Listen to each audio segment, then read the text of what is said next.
या देवी सर्वभूतेषु मातृरूपेण संस्थिता नमस्तस्यै नमस्तस्यै नमस्तस्यै नमो नमः.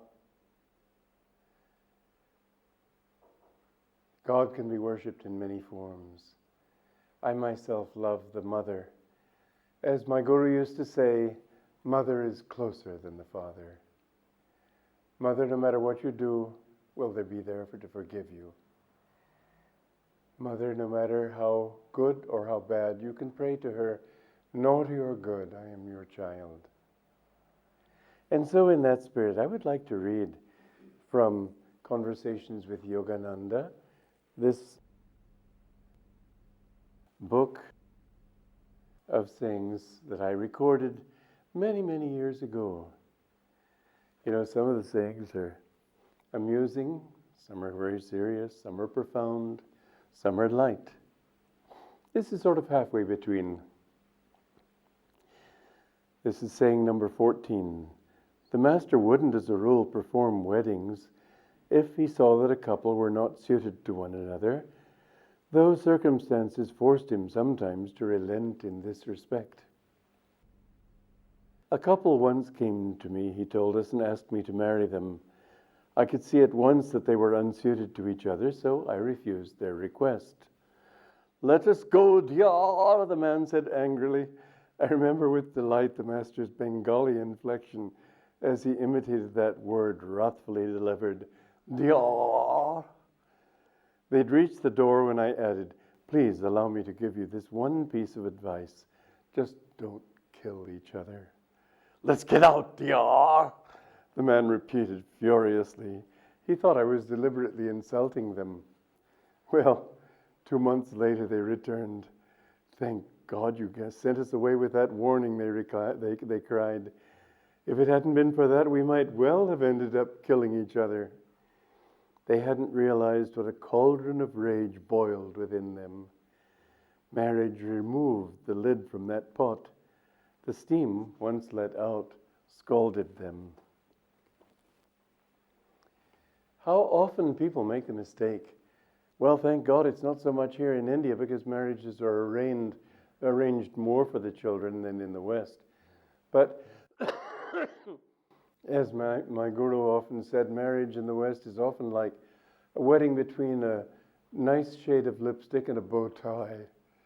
It's all superficial, it's outward. And you know, marriage is not a solution. It's an assumption of a responsibility. Yes, it may be a means to help one to grow.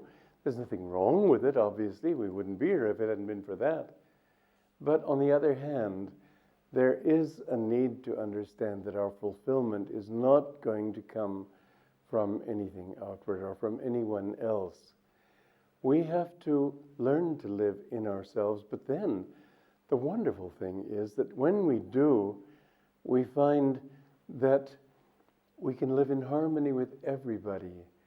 Isn't it, you know, marriage should be a doorway to learning to love all. This is the ideal, to see God in all, to see God in each other. Many people, many men have told me here in India, or used to tell me when I lived here years ago, they wish their wives were more like Sita. I say, then why don't you be more like Rama? We should try to be instruments of God and to see God as, through others, see others as instruments of God also.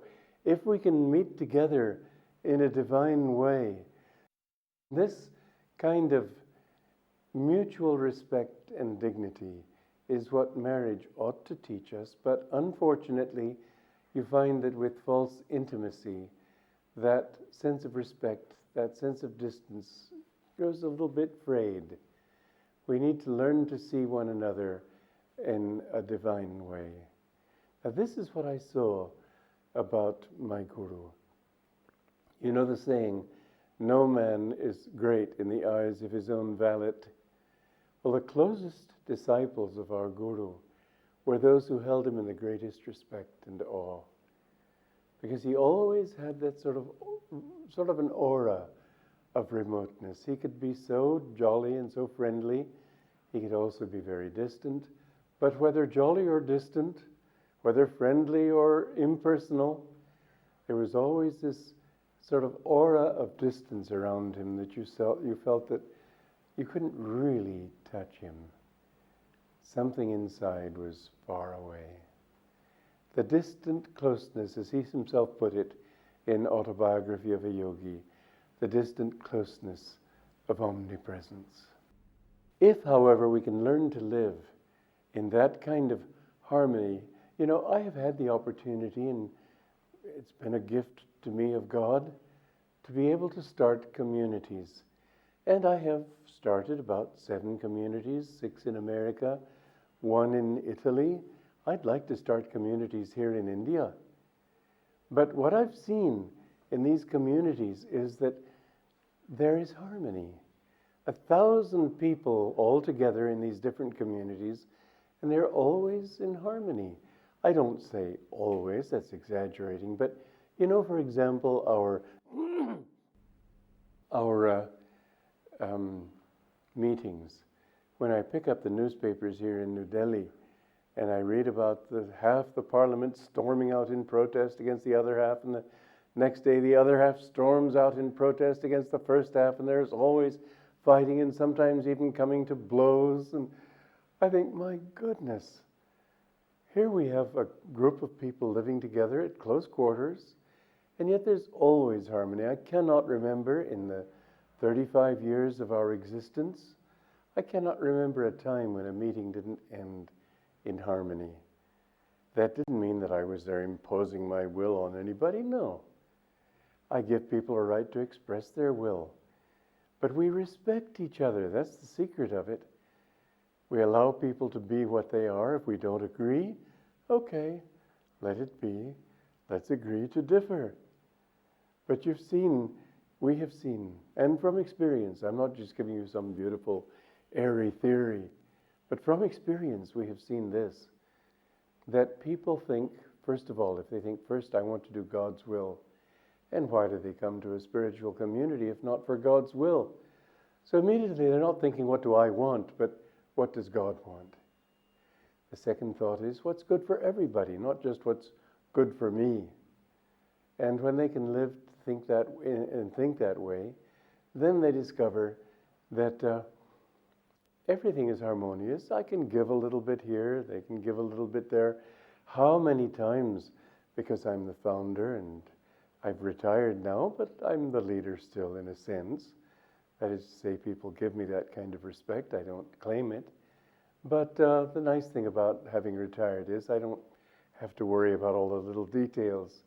Nonetheless, what I've seen is that many times I'll come up with some big idea that I think will be just great, but other people will have another idea.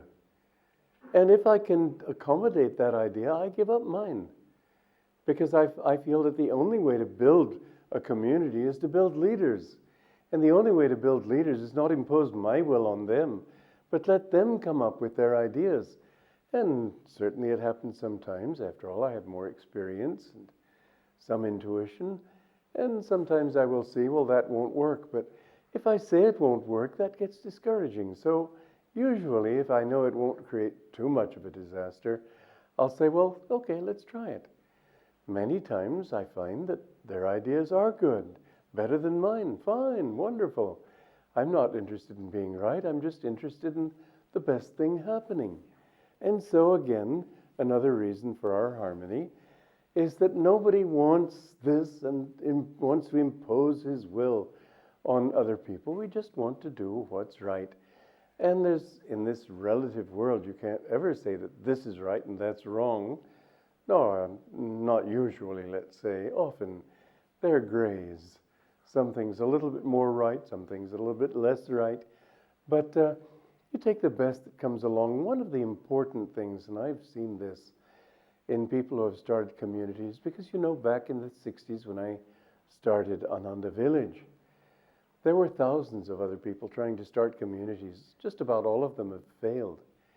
One reason they failed was because there's been this dream of humanity of creating perfection outwardly. Well, you'll never do that. This world is not meant to be perfect. It's a school. You don't go to school to make a perfect school. You go to school to get children who are trained. And so the grades remain the same. The children go on from one grade to the next. The important thing is that you make it as good as you can. Like this garden of mine back here, I made it beautiful. And it's a lovely sight. Many people seeing this outward beauty say, oh, this is what your teachings are about. Beauty, truth, harmony. Yes, they are. So it's a good object lesson, but it will never be perfect. And I think that's why it is so as good as it is, because we aren't trying for perfection. As soon as you get an ideal of perfection, you've got a brittle concept. And when people don't live up to that concept, then they get all angry and you scold them and discipline them and so on. Let people be as they are. You know, we have a strict rule in our community against drinking alcohol. We're definite about it. Same thing with drugs. We don't allow drugs. But you've got to accept people. Finally, one of our principles is people are more important than things. One night, one of the members came down to my house. He was absolutely drunk. You know, I guess he wasn't really naturally a drinker. He was sort of going through what people do, a little sense of rebellion, and he wanted to affirm his own will and so on. I didn't say a single word. I remember after he left me, he was trying to find his way out the path, and I heard him about 10 or 15 minutes later crashing around in the bushes. I had to come out and show him where the path was, but I never said anything about it. I knew he wouldn't do it again. You have to be lenient. It's sort of like fishing. A fish, if it resists your line, you let it go for a while, then you pull it back. Mind you, I've not fished. I remember when I was 6 on Lake Snagov in Romania, caught a little fish like this, and I saw the little thing wiggling, and I thought, oh, that poor fish. So I've never fished again. But anyway, they tell me this is how you fish for trout and so on. Let it go for a while and come back, reel it in and let it go. Same thing with people. If you want to help them, let them be themselves. Don't be too rigid. Don't be too firm. It takes many hands to create a miracle. It takes many hands working together. And they won't always work in the same way. They won't always have the same ideas. Be broad enough to accept and then realize that you're sort of steering them gradually in the direction of harmony. This is how Ananda has built that harmony. It didn't happen because we sort of gave people litmus tests to see if they were really harmonious before they'd come.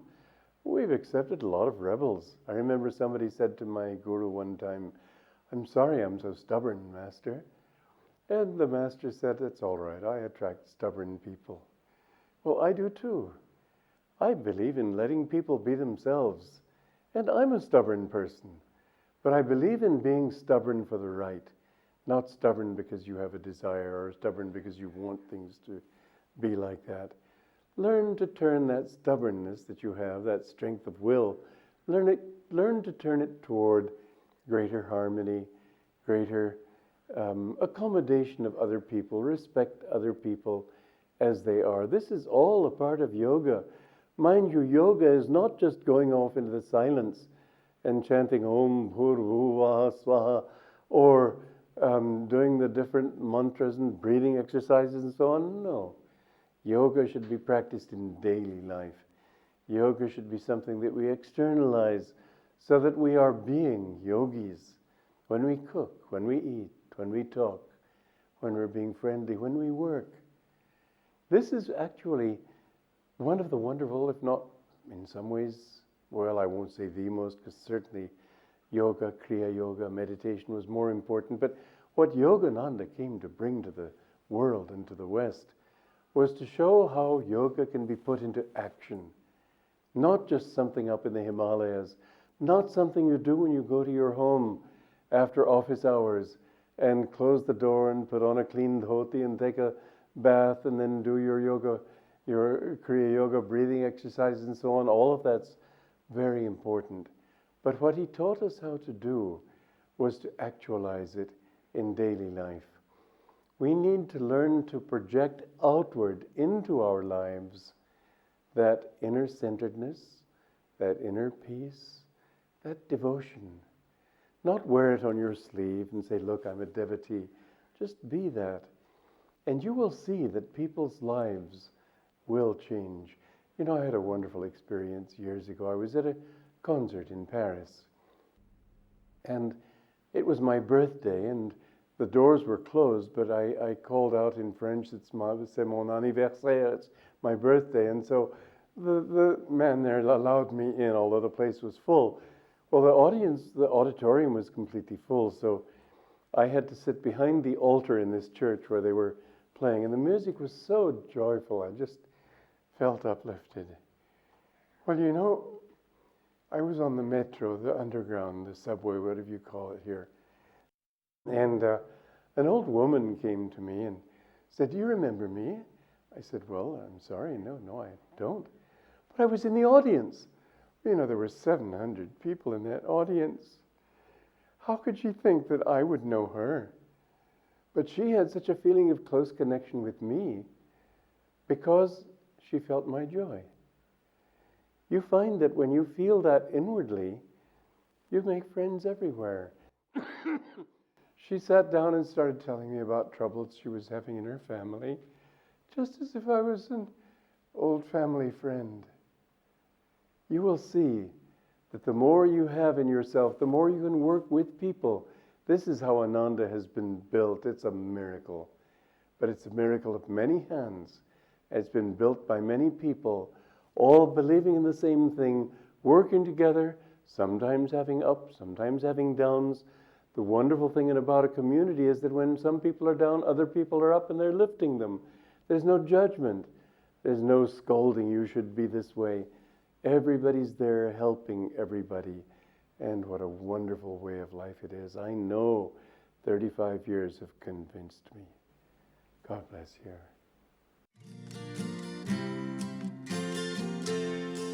Many hands make a miracle. Let's all join hands together. Life on earth is so wonderful when people laugh and dance and struggle as friends, when all their dreams achieve their ends. Many hands make a miracle. People climbing together. Soon we reach to the pinnacle of every mountain peak. We hazard as one. We lift our hands to welcome the sun. Many hands make a miracle. Let's all join hands together. Life on earth is so wonderful when people laugh and dance and struggle as friends, and all their dreams achieve their ends. Many hands make a miracle. People climbing together. Soon we reach to the pinnacle of every mountain peak. We hazard as one. We lift our hands to welcome the sun. We lift our hands to welcome the sun.